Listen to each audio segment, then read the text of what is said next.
What's up, everybody? Welcome back to another edition of K-Cards Baseball. Thanks for joining me tonight on this lovely but very frigid evening here in Minneapolis. I think it is around 0 with about a 40-mile-an-hour wind, so it is pretty chilly outside. Hopefully it is a lot warmer where you guys are at. Anyways, tonight on the channel we are going to be making a vintage video. I haven't made one in a few weeks, largely because most of the vintage sales I've been doing lately have been bulk lots where I've been selling a lot of common cards rather than a lot of the Hall of Famers or star cards. So I don't think that would be tremendous content for the channel. Me just flipping through a bunch of common cards, I don't think you guys would find that very interesting at all. So that is why I haven't made any vintage videos lately. However, tonight I do have a very interesting topic that hopefully you guys will enjoy.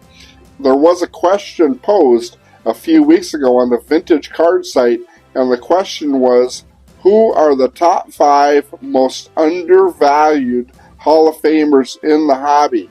I came up with mostly local guys such as Jack Morris, Paul Molitor, Bert Blyleven, and players of that ilk. Even though those players had their best years with other teams, they all played for the Twins at one time or another. A lot of people did come up with some very interesting answers, so it really got me to thinking that this would be a really good subject to throw out there for you guys to kind of kick around and come up with your top 5 most undervalued Hall of Famers. So that is what we're going to do tonight, and I'm just going to dive right into it. Alrighty, guys. Before we dive into this list of the top 5 most undervalued Hall of Famers in the hobby today, I thought I would let you know that I actually made this list a couple of weeks ago. I did put it out there on YouTube, however, I ran into copyright related issues because I did attach a video clip to each one of the top 5 players that apparently had some copyright issues with Major League Baseball. So I'm going to go ahead and roll into the top 5 players and show you guys all their stats. However, I won't be able to attach any sort of video clips to each one of these players, so that is kind of a bummer. The good part of it is it does actually reduce the length of time for this video. After we go through the top 5, I'd be very curious to hear what your top 5 most undervalued Hall of Famers are in the hobby today. So without further ado, let's get into this top 5 list. Thanks, guys. Number 5 on our list is Tim Rock Raines. He played from 1979, started out with the Montreal Expos, played with the Expos for 13 years, and that is probably a big reason why he is overlooked as much as what he is. After he left the Expos, he played for a myriad of different teams, largely with the White Sox from 1991 to 1995. Played with the Yankees for 3 years from 96 to 98. Played with the A's for 1 year in 1999. Went back to Montreal and ended his career with the Florida Marlins.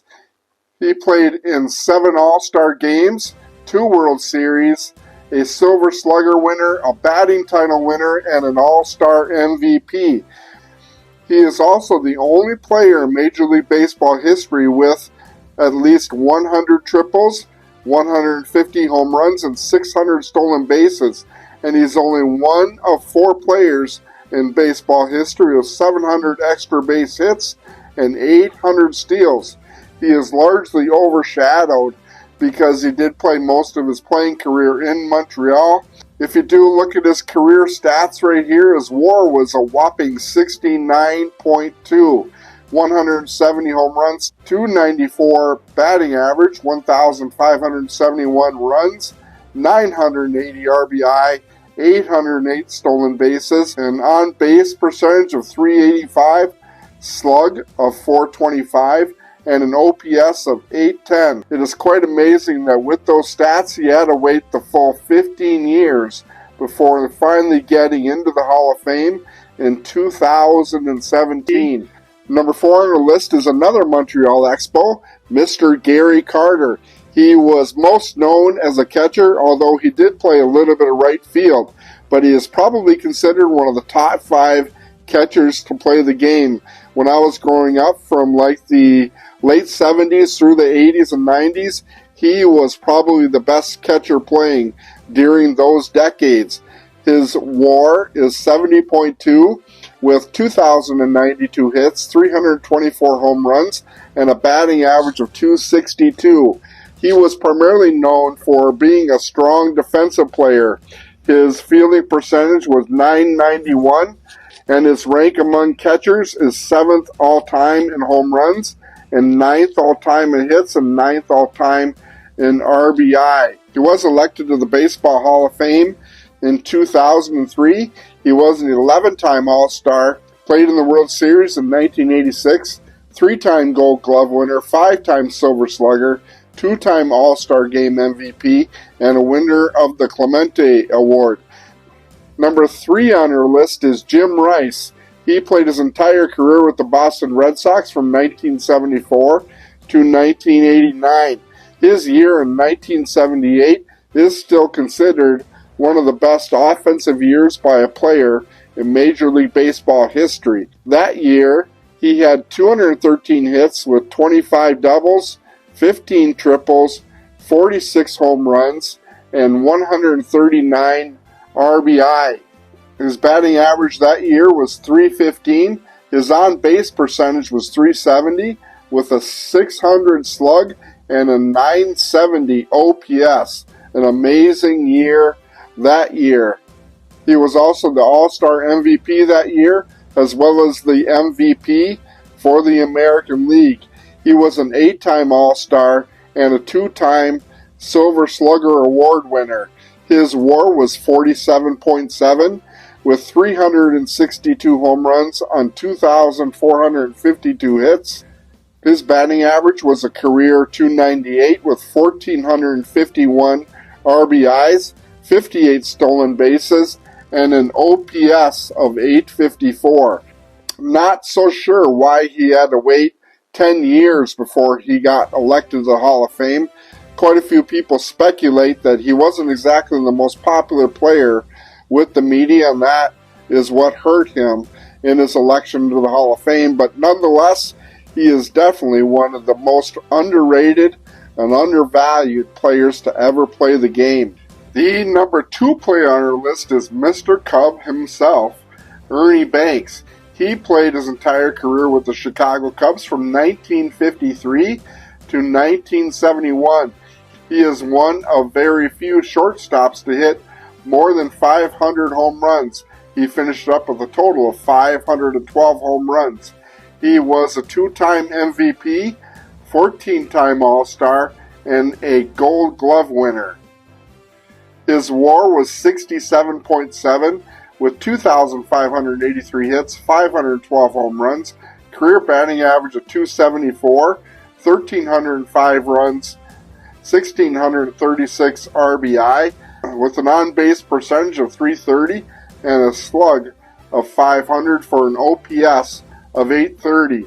The 4 years he played from 1957 to 1960 are legendary. Each one of those years he had more than 40 home runs, with 43 in 1957, 47 in 1958 to lead the league, 45 in 1959, and 41 in 1960. Neither Willie Mays or Hank Aaron can make that claim of having 4 consecutive years with 40 or more home runs.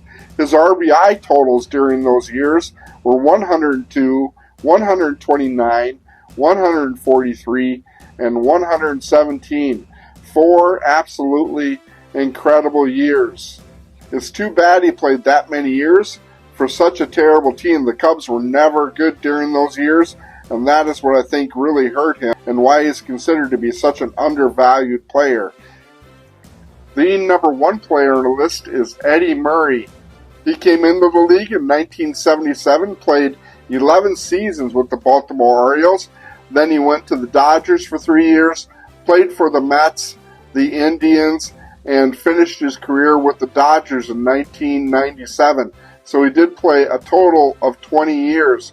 He was a Rookie of the Year in 1977, an 8-time All-Star, 1983 World Series, 3-time Gold Glove winner, and a 3-time Silver Slugger. He ranks 10th all-time in RBIs with 1,917th and 12th all-time in hits with 3,255. He also had 504 home runs and is considered to be probably the best switch hitter of all time. His WAR was 68.7 with a 359 on base percentage and a 476 slug for an OPS of 836. Not so sure why it took Eddie Murray such a long time to get into the Hall of Fame and why he is such an undervalued player, because when I was growing up, he was legendary. He was just an absolutely amazing player. So let's take a little video clip look at Eddie Murray. Let's take a look at eBay at some of these players' rookie cards and see what kind of prices that they're at. First up with Tim Raines, his 1981 card. Here's a PSA 7 for $18. Here's a raw card for $1.28. And here's a PSA 6 for $6.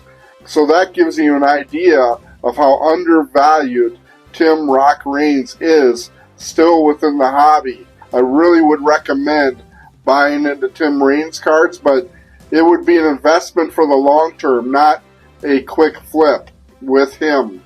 Moving on, looking at number 4, Gary Carter. Gary Carter's rookie card is this 4-panel 1975 card, a difficult card to get in really good condition because of the colored borders with the 1975 cards. That is why you see some of his cards going for under $15. This card right here for $9.99 sold earlier today, and if I could find a graded version, here's another one that sold for $7.50. I don't see very many graded cards of his.